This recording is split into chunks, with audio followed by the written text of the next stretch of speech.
ഞാൻ ജോസ് വരെ ഇടവക്കാരനെന്ന് പറയാൻ മാത്രമേ പറ്റൂ. ഞാൻ പള്ളിയിൽ പോകുമ്പോൾ പ്രാർത്ഥനയിൽ വളരെ പുറകോട്ടായിരുന്നു. ഞാനിവിടെ ഇവിടെ വരുമ്പോഴത്തേനും എന്നോട് അമ്മ നിർബന്ധിച്ചാണ് ഞാൻ ഇവിടെ ഈ ധ്യാനത്തിന് വരുന്നത്. ഞാനിവിടെ ഈ തൊട്ട് അപ്പുറം വരെ വന്നപ്പോഴും ഞാൻ ചോദിച്ചു, അമ്മ ഞാൻ വരണോ, അമ്മ പോയിട്ട് വാ എന്ന് പറഞ്ഞിട്ടാണ് ഞാൻ. അപ്പോഴും അമ്മ പറഞ്ഞു വേണ്ട നീ പറഞ്ഞു എന്ന് പറഞ്ഞിട്ടാണ് ഞാൻ പിന്നെ വന്നത്. ഞാൻ വന്നപ്പം ഏറ്റവും പുറകിലെ ഒരു കസേരയാണ് ഞാൻ വന്നിരുന്നത്. അവിടെ വന്നിരുന്നിട്ട് ഞാൻ എങ്ങനെയും പെട്ടെന്ന് തീർന്നു പോയാൽ ഞായറാഴ്ച ധ്യാനം എന്ന് ഞാൻ ആഗ്രഹിച്ചിട്ടാണ് ഞാൻ അവിടെ വന്നിരിക്കുന്നത്.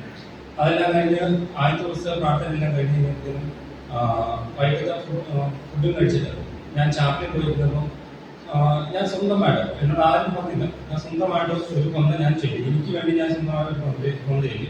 അത് ഏകദേശം ഒരു 6-7 വർഷങ്ങൾക്ക് ശേഷമാണ് ഞാൻ എനിക്ക് വേണ്ടി സ്വന്തമായിട്ട് ഞാൻ കൊന്ത ചെയ്തത്.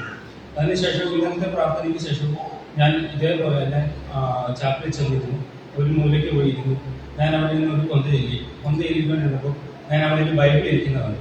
ഞാൻ ആ ബൈബിൾ എടുത്തു, ഞാൻ ഒരു അധ്യായം ഞാനത് വായിച്ചു. ഞാൻ ഏകദേശം ഒരു 10 വർഷത്തിന് മുകളിൽ ഞാൻ എൻ്റെ ബൈബിളെ കൈകൊണ്ട് തൊട്ടിട്ട് പോയി. 10 വർഷത്തിന് ശേഷമാണ് ഞാൻ ആദ്യമായിട്ട്, അത് ജസ്റ്റ് ഒരു വചനം വായിക്കാൻ നോക്കുന്നത് ഞാൻ എടുത്തതാണ്. പക്ഷെ ആ ഒരു അധ്യായം മുഴുവൻ ഞാൻ വായിച്ചു. ഞാനൊരു തീരുമാനമെടുത്തു, ഇനി മുതൽ ഞാൻ എല്ലാ ദിവസവും എനിക്ക് വേണ്ടി ഒരു കൊന്ത ചെയ്തിട്ട് ഞാൻ ബൈബിളും വായിക്കുന്നുണ്ട്. ഞാൻ